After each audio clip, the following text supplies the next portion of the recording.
여러분 안녕하십니까? 한 해를 마무리하는 올해 마지막 세계는 경제는 시작합니다. 먼저 이번 주 글로벌 금융시장을 움직인 톱 뉴스부터 보시죠. 국제 금 가격과 은 가격이 새로운 고지에 올라섰습니다. 이번 주 뉴욕 상품거래소에서 2월 인도분 금 선물 가격은 트로이 온스당 4,500달러를 뚫고 올라가면서 사상 최고가를 경신했는데요. 한 달 만에 10% 넘는 상승률이고 1년 전과 비교하면 70% 넘게 올랐습니다. 은값 상승세는 더 가팔랐죠. 한 달간 45%, 1년간 무려 140% 넘게 뛰면서 처음으로 온스당 70달러 선을 돌파했습니다. 미국이 베네수엘라 봉쇄에 나서면서 카리브해 지역에 병력을 증강 배치한 것이 결정적이었는데요. 이처럼 새로운 지정학적 긴장감이 더해지고 여기에 금리 인하 기대감에 따른 달러 약세까지 겹치면서 금과 은에 대한 수요가 계속 늘고 있습니다. 뉴욕 증시가 산타랠리 시동을 걸면서 S&P 500 지수도 사상 최고치를 경신했습니다. AI 우려가 물밑으로 가라앉으면서 기술주들이 랠리를 펼쳤는데 이번 주에도 오라클이 상승세를 견인했습니다. 이 오라클은 중국 동영상 플랫폼 틱톡의 미국 사업권 인수 합작법인에 합류한다고 밝혔는데 이게 새로운 성장 동력을 확보했다는 평가가 나왔고 이를 통해 AI 플랫폼 구축에 속도를 낼 수 있다는 분석으로 이어졌습니다. 엔비디아를 비롯해 다른 AI 관련주들도 우려를 털어내면서 내년 증시 전망에 장밋빛을 더했습니다. 엔비디아의 통큰 베팅 소식도 이슈였죠. AI 추론 칩 스타트업 그록과 비독점 라이선스 계약을 체결했습니다. 사실상 인수에 가까운 전략적 파트너십인데요. 계약 규모는 200억 달러, 우리 돈 29조 원으로 엔비디아 역사상 가장 큰 베팅으로 알려졌습니다. 이번 계약으로 그록의 공동 창업자와 최고 운영 책임자가 합류하는 등 핵심 인재와 기술을 확보하게 됐는데요. TPU 칩으로 점유율을 넓히려는 구글을 견제함과 동시에 반독점 규제도 피하기 위한 이른바 묘수라는 분석이 나왔습니다. 그런가 하면 이번 주 미국의 3분기 경제 성장률은 시장을 깜짝 놀라게 했습니다. 연방정부 셧다운 때문에 최초 집계가 뒤늦게 발표됐는데 뚜껑을 열어보니 펄펄 끓는 수치가 나왔습니다. 전분기 대비 무려 4.3%, 시장 예상치를 1%포인트 넘게 웃돌았는데요. 트럼프 대통령이 이 좋은 수치를 그냥 지나칠 리 없죠. 자신의 관세 정책 덕분이라고 주장하면서 상호 관세 적법성을 심리 중인 대법원을 위해 기도하자며 압박을 가했습니다. 글로벌 제약업계는 비만 치료제 경쟁의 다음 단계로 넘어갔습니다. 미국 식품의약국이 노보노디스크의 알약 위고비 판매를 승인했습니다. 다음 달 출시 예정인데 하루에 한 알, 기존 주사제 방식과 비교해 훨씬 간편하고 가격도 낮아서 게임 체인저가 될 것이라는 분석이 나왔습니다. 폭발적인 관심이 쏠렸고 일라이릴리를 비롯해 경쟁사들의 발등에는 불이 떨어졌습니다. 이상 이번 주 헤드라인 뉴스를 간단히 짚어봤는데요. 지금부터 심층 분석해 보겠습니다. 자, 올해 금이나 은에 투자하신 분들 지금쯤 큰 미소를 짓고 계시겠죠? 사상 최고가를 기록한 올해는 지난 1979년 이후 가장 가파른 연간 상승률을 기록할 전망인데요. 내년에도 이 추세가 이어진다면 도대체 어디까지 오를지 정광윤 기자와 함께 전망해 보겠습니다. 자, 정 기자 먼저 금값부터 보죠. 지금 얼마인가요? 네, 뉴욕 상품거래소에서 현지 시간 24일 금 선물 2월물 가격은 트로이 온스당 4,502달러에 마감했습니다. 앞서 장중 4,555달러를 넘어서며 사상 최고가를 기록했는데요. 올해 2,641달러에서 시작했으니까 70% 넘는 상승률입니다.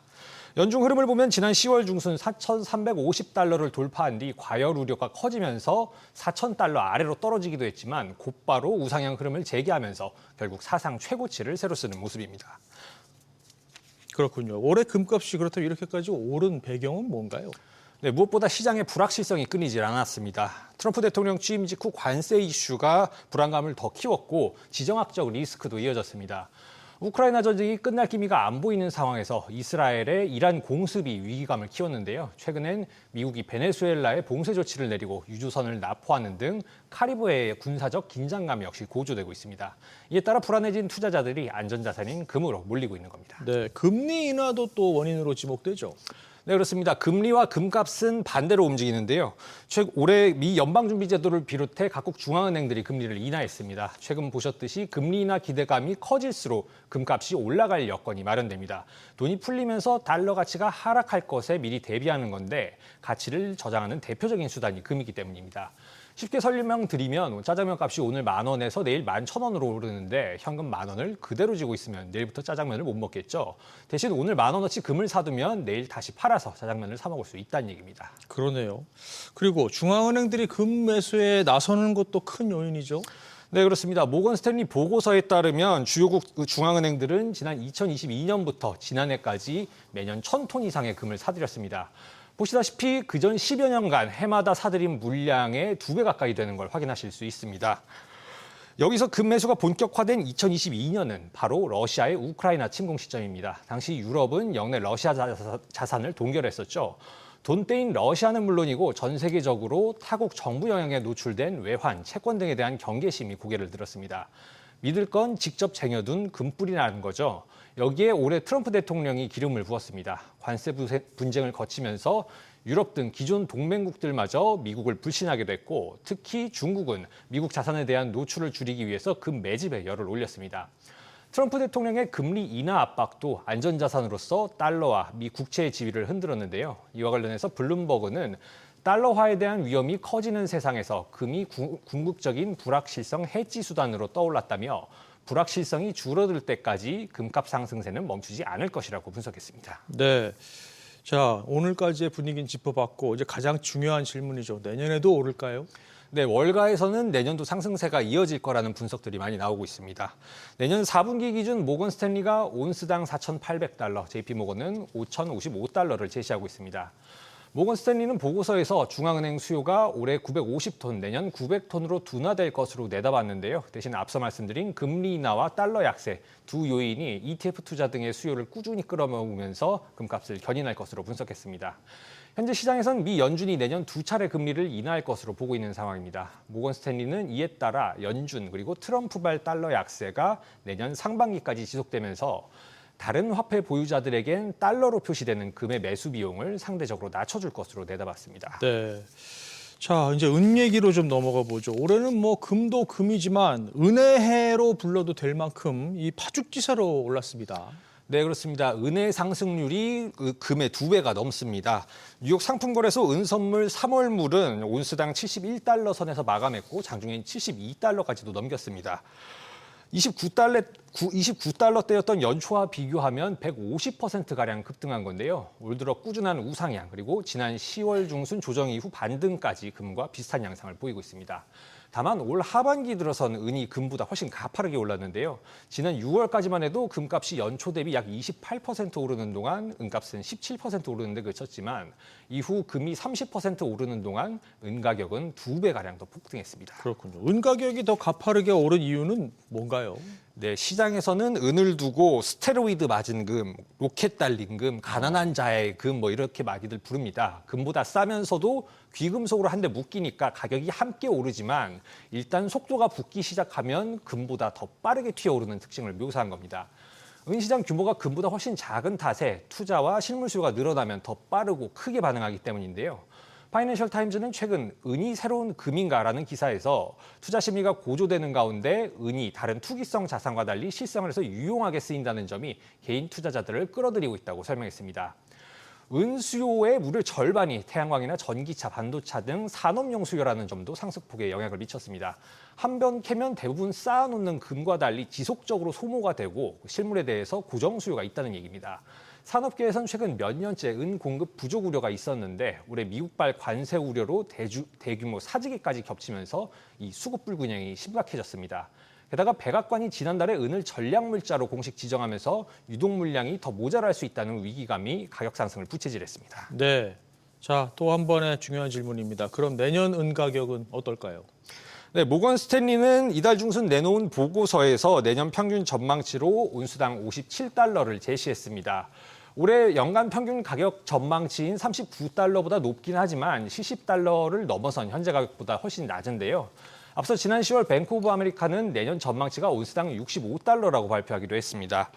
은값은 금보다 예측도 어렵고 시장에서 내놓는 전망치도 상대적으로 드문 편입니다. 이에 대해 모건 스탠리도 적정 은 가격 산출이 점점 더 어려워지고 있다고 강조했습니다. 은값 과열 수준을 보여주는 지표인 금-은 비율이 지난 2021년 이후 최저 수준인 67배까지 내려갔다는 이유입니다. 이 지표가 낮을수록 금 대비 은 과열 우려가 크다는 건데 보시다시피 올 하반기에 급격히 하락하고 있습니다. 따라서 지난해부터 올해까지 수차례 발생한 유동성 압박, 이에 따른 단기 가격 발작이 내년에도 나타날 가능성이 있다는 분석입니다. 트레이더들이 은을 악마의 금속 또는 과부제조기로 부르는 것도 이런 급격한 등락이 흔하기 때문인데요. 당장은 금값 랠리의 편승에서 상승세를 이어갈 것으로 보이지만 조정이 시작되면 매우 큰 변동성을 보일 수 있기 때문에 유의해야 한다는 분석이 나오고 있습니다. 그렇군요. 알겠습니다. 정광훈 기자 잘 들었습니다. 자, 올 한 해 뉴욕 증시 흐름도 드라마틱했죠. 몇 가지 키워드를 나열해보면 트럼프발 관세, 인공지능, 그리고 연준 금리 인하 등이 떠오르는데요. 결과는 이래도 저래도 어쨌든 상승이었습니다. 그렇다면 내년은 어떨까요? 월가가 꼽은 2026년 투자 포인트, 임선우 캐스터와 살펴보겠습니다. 자, 올해 뉴욕 증시 변동성 상당히 컸죠? 네, 맞습니다. 이 파이낸셜 타임즈가 한 해를 마무리하면서 정리한 기사가 흥미로운데 먼저 보시면요. AI 붐, 글로벌 무역 전쟁 같은 올해 주요 이슈들과 주가 상승률 등을 고려해 가장 눈에 띄는 종목들을 꼽았습니다. AI 신드롬 속 HBM 열차를 타고 질주한 SK 하이닉스, 또 은값 랠리 덕에 주가가 440%나 오른 세계 1위 은채굴 기업 프레니시오를 비롯해서 투자 열풍에 힘입어 200% 넘게 오른 로빈후드 등이 올해 위너로 꼽혔습니다. 각각 올 한 해를 뜨겁게 달군 테마 중에서도 제일 잘 나간 곳들인데 신문은 특히 SK 하이닉스의 약진에 주목하면서 엔비디아가 세계 최초로 시총 5조 달러 고지에 올랐지만 아시아의 많은 AI 공급망 기업들이 미국 기술 기업을 앞지르는 성과를 냈다면서 삼성전자와 대만 TSMC도 함께 언급했습니다. 반대로 올해 패자 종목으로는 비트코인 올인 전략으로 한때 잘 나갔던 이 스트래티지가 뽑히면서 불명예를 안았는데 올 한 해 투자 흐름이 어떻게 흘러갔는지 알 수 있습니다. 그러네요. 자, 당장 내년이 궁금한데 어떤 포인트들을 눈여겨보면 좋을까요? 네, 내년에도 4년 연속으로 상승장이 이어질 것이라는 전망이 압도적인데 다만 상승폭에 대해서는 의견이 크게 엇갈립니다. 화면에 보시는 것처럼 뱅크 오브 아메리카는 내년 말 7,100을 내다보고 있고 오펜하이머는 가장 끝단에서 8,100을 전망하고 있습니다. 이런 배경에서 골드만삭스는 내년 주목해야 할 핵심 투자 테마를 5가지로 정리했는데 핵심은 무작정 미국과 AI 주식 비중만 늘릴 것이 아니라 옥석 가리기 투자가 필수라고 강조하고 있습니다. 네, 그 핵심 테마 5가지 하나씩 좀 보죠. 네, 먼저 이 AI만 붙으면 모든 게 오르던 무지성 상승은 더 이상 없다 보고 있습니다. 기대감만으로 상승하던 초기 단계는 이제 끝이 나고 어떤 기업이 실제 매출과 수익을 올리고 또 구조적으로 수혜를 볼 것인지를 가리는 종목 선별이 핵심인 AI 트레이드 제2막이 시작됐다는 분석입니다. 네, 그렇다면 구체적으로 어떤 섹터 또는 더 들어가서 어떤 종목에 좀 집중해 보면 좋을까요? 네, 다양한 영역을 담은 AI 바구니에서도 시장의 시선이 점차 빅테크가 아닌 비테크 기업으로 옮겨갈 것이라는 의견들이 많이 보이는데요. 거품 논란에서 빗겨나 있으면서도 기술 도입을 통해 마진을 개선할 수 있는 기업들이 숨은 진주로 떠오를 것이란 겁니다. 먼저 골드만삭스는 반도체를 비롯한 컴퓨팅 하드웨어와 데이터 센터, 전력 등 AI 개발을 가능하게 하는 인프라 기업과 AI를 사업에 성공적으로 도입해 실질 생산성 향상을 주도할 기업들을 승자로 꼽았고요. 시티그룹 역시 시장의 관심이 AI 구축자에서 사용자로 점진적으로 이동할 것이라고 내다봤습니다. 가벨리 펀드는 산업재와 소재, 임의 소비재 등 경기 민감 업종에 주목하면서 특히 영업과 마케팅 인력 의존도가 높은 산업재 유통기업들이 AI 도입을 통해 인건비를 절감하고 마진을 확대할 수 있을 것으로 예상했고요. JP모건 역시도 기술 의존도가 높고 인력 중심적인 대형 은행들이 AI의 간접적 수혜를 크게 입을 것으로 전망했습니다. 이 밖에 AI를 신약 개발에 활용하는 제약 바이오 섹터도 유망하다 평가했고 미국 보험사 올스테이트도 최고 추천주로 꼽았습니다. 네, 듣고 보니까 이 매그니피센트 7 종목에서 이제 벗어나야 한다는 말로 들리는데요. 네, 말씀하신 것처럼 지난 몇 년간 상승장을 이끈 이 빅테크 M7의 주도권이 내년엔 약해질 수 있다는 게 월가의 공통된 전망입니다. 네. 대형 기술주에 자금이 쏠렸던 흐름이 바뀔 수 있다는 있다는 건데 도이체방크 자료를 보면 지난 11월 이후 S&P 500 동일 비중 지수와 중소형 지수인 러셀 2000은 시가총액 가중 지수인 S&P 500과 M7, 나스닥보다 더 좋은 성과를 내기도 했습니다. 실제로 이젠 다른 섹터도 랠리가 확산될 가능성이 높다는 게 월가의 시각인데 이는 곧 미국 증시의 쏠림 리스크가 해소되고 더 건전한 상승장이 올 수 있다는 기대와도 이어집니다. 야드니 리서치는 최근 15년 만에 M7과 관련 섹터에 대한 투자 의견을 낮춰잡으면서 해당 섹터가 전체 지수에서 차지하는 비중이 시총 기준 절반에 가깝고 선행 PER로 보면 40%에 육박해 사상 최고치라면서 집중도가 높아짐에 따라 위험 대비 보상이 하락했기 때문에 더 이상 비중을 늘릴 요인이 없다고 지적하기도 했는데요. 기술주를 매도하진 않겠지만 신규 투자는 저평가 섹터에 하는 게 더 낫다는 겁니다. 그렇군요. 그리고 연준 금리 경로도 아주 중요한 변수죠. 네, 그렇습니다. 월가는 내년 연준의 비둘기파적 기조를 예상하고 있는데요. 인플레이션을 통제하기보다 고용 둔화를 막고 성장을 지원하는 데 초점을 두면서 달러에 대해 상대적으로 약세를 전망하는 의견이 압도적으로 많습니다. 이미 시장에서 경기와 물가가 다시 상승하는 리플레이션 트레이드가 나타나면서 골드만삭스는 경기 방어주 대비 금융과 산업재, 에너지, 임의 소비재 등 경기 민감주가 상대적으로 더 높은 수익률을 보이고 있다는 점에 주목했고요. 올해 잘 달려준 원자재 시장에 대한 기대감도 여전합니다. 특히 금과 앞서 살펴본 은뿐만 아니라 AI 인프라 필수 자원으로 재평가받고 있는 구리에 대한 강세 전망이 두드러지는데 시티그룹은 구조적 공급 부족과 함께 특히 미국의 사재기가 계속되는 점에서 내년 15,000달러까지 오를 것으로도 보고 있고요. 성층권을 뚫고 올라 신기록을 찍을 것이란 표현까지도 썼습니다. 다른 월가 애널리스트들 역시 최근 국면이 관세 우려로 마치 터보 엔진이 달린 듯 가속화됐다고 평가하면서 내년 상반기 가격과 수급 긴축이 정점에 이를 것으로 내다보고 있습니다. 네. 지금 말씀해 주신 내용을 종합해서 만약 포트폴리오를 조정한다면 어떻게 하는 게 좋겠습니까? 네, 요즘 이 월가의 내년 전망 보고서에서 빠지지 않는 포인트로는 글로벌 리밸런싱이 있습니다. 달러의 구조적 약세, 강세장 3년 차를 마무리하는 미국 증시의 상대적으로 높은 밸류에이션을 고려하면 오를 만큼 올랐기 때문에 초과 수익률을 유지하기가 점점 더 어려워지는 만큼 이 포트폴리오를 다각화하는 게 내년 투자의 필수 테마가 될 것이라는 해석이 지배적입니다. 실제로 뱅크 오브 아메리카의 글로벌 펀드 매니저 설문조사 결과를 보면 내년 가장 좋은 성과를 낼 자산으로 미국 외 주식이 절반에 가까운 42%로 1위를 차지했습니다. 불과 1년 전만 해도 1위가 미국 주식, 그 뒤로 러셀 2000과 달러가 꼽혔었는데 골드만삭스의 향후 10년 전망 보고서에서도 미국 주식의 연평균 수익률은 6%대에 그친 반면 중국을 포함한 신흥국은 11%, 일본을 제외한 아시아는 10%로 예상됐습니다. 네. 만약 미국 이외 시장으로 눈을 돌린다면 당장 내년에 어디에 주목해 보면 좋을까요? 네, 월가에서 분산 투자의 대상으로 가장 많이 거론되는 지역을 종합해 보면 대체로 한국과 중국, 일본 그리고 유럽 정도인데 골드만삭스는 그중에서도 특히 유럽에 주목해야 한다 강조하고 있습니다. 오랜 저성장의 늪에 빠졌던 유로존이 드디어 변곡점을 맞이할 준비를 하고 있다는 건데 트럼프 행정부의 유럽에 대한 신고립주의적인 정책 기조 변화가 반대로 유럽의 성장을 강제하는 요인이 될 것으로 보고 있고요. 유럽 증시의 상대적으로 낮은 밸류에이션까지 고려하면 무시해선 안 된다는 겁니다. 실제로 UBS가 억만장자 고객들을 대상으로 한 조사에서도 향후 12개월 동안 가장 높은 수익률이 기대되는 지역으로 서유럽이 2위까지 치고 올랐는데 불과 1년 새 유럽 주식에 대한 관심이 커진 걸 확인할 수 있습니다. 네. 임선욱 캐스터 수고했습니다. 자, 계속해서 이번 주 월가에서 나온 주요 발언 직접 들어보겠습니다. 고유미 캐스터 전해주시죠. 네, 지난주 오라클 쇼크에 곤두박질 쳤던 기술주가 이번 주에는 활짝 웃었죠.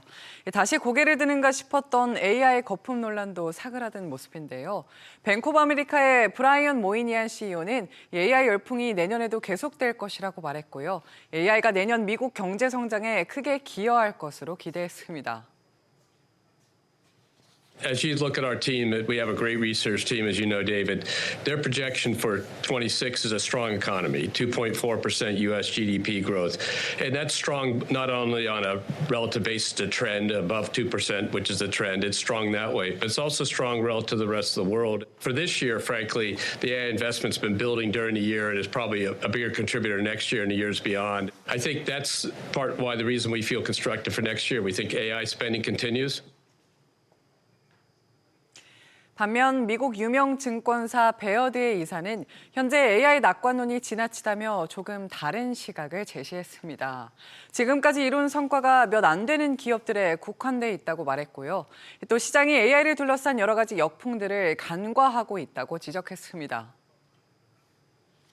Most of the performance in 25 has been really focused on optical, memory, quantum, and some of the bigger semiconductor companies like Avago or Broadcom, like NVIDIA and AMD, as well as some of the big cloud titans, Alibaba being one in China, and obviously Google. With that said, going into 25, the street is really not looking around the corner of what you could see as it relates to headwinds. Okay. Right now, I would just say we're in a market of that's really almost over exuberant speculation, a lot of complacency. 지정학적 불확실성의 대표적인 안전자산으로 꼽히는 금값도 고공행진을 이어가고 있죠. 미국 투자자문사 GM바 인사이트의 창립자는 이 같은 상승세가 앞으로도 계속될 것이라고 말했는데요. 달러 약세와 미국의 금리 하락이 금값을 계속 밀어 올릴 것으로 예상했습니다. I think the general trend will be upward. This is, gold continues to be a way to play the weaker dollar, the lower U.S. rates. We might see some bumps along the way. It's rarely linear, but ultimately, I think we're seeing a number of institutional investors still looking to get into gold, and that might lift up some other metals, including silver. 주식과 금 가격은 올랐지만 비트코인 등 가상자산 시장은 여전히 참담한 모습인데요. 하지만 가상자산 및 주식 거래 플랫폼 이토로의 요니 아시아 CEO는 장기적인 관점에서 보면 여전히 낙관적이라고 밝혔습니다. 다시 오르기 위한 조정일 뿐 비트코인은 디지털 금과 다름없다고 주장했습니다.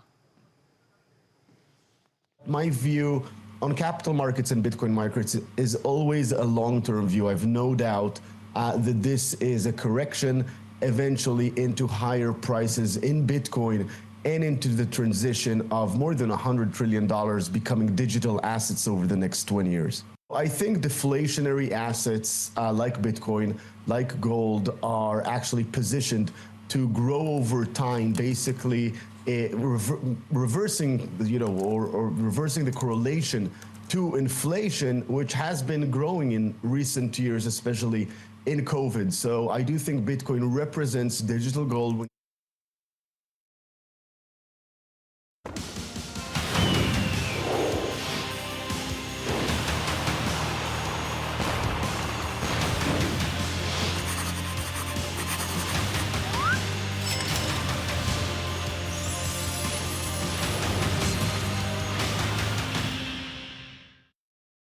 자, 마지막으로 다음 주 주요 경제 일정 확인하시죠.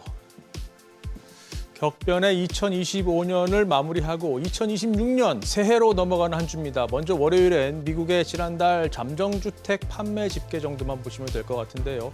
앞서 10월에 전월 대비 2% 가까이 증가하면서 큰 폭으로 개선되는 모습을 보여줬죠. 그럼 확인하시고요. 계속해서 화요일 일정 보실까요?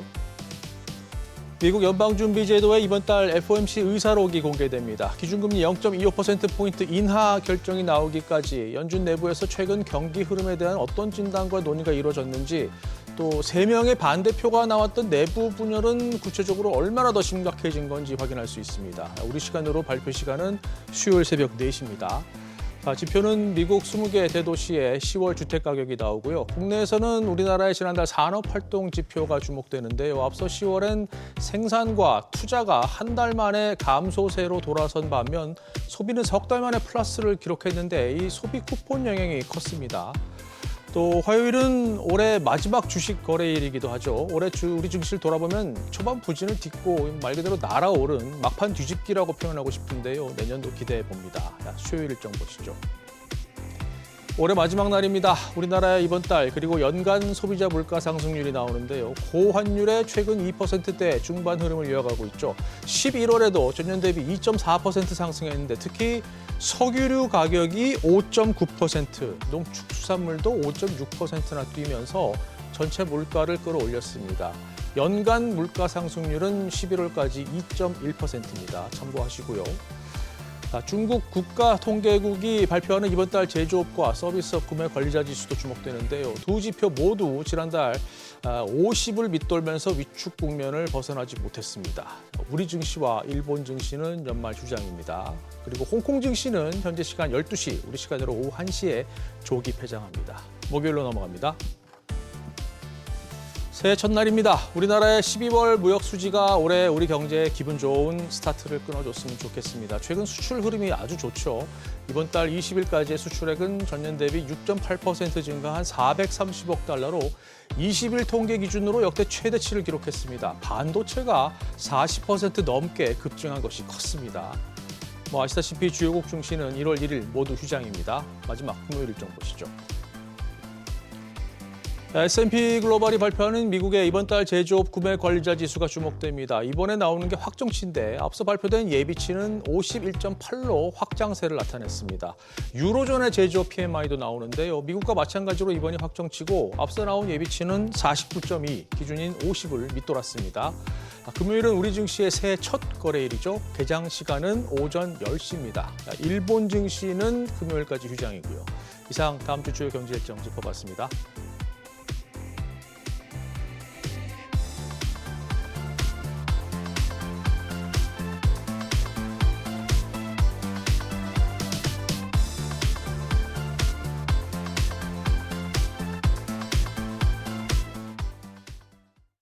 세계는 경제는 올해 마지막 주 저희가 준비한 내용 여기까지입니다. 한 해 잘 마무리하시고요. 2026년 새해에 다시 뵙겠습니다. 고맙습니다.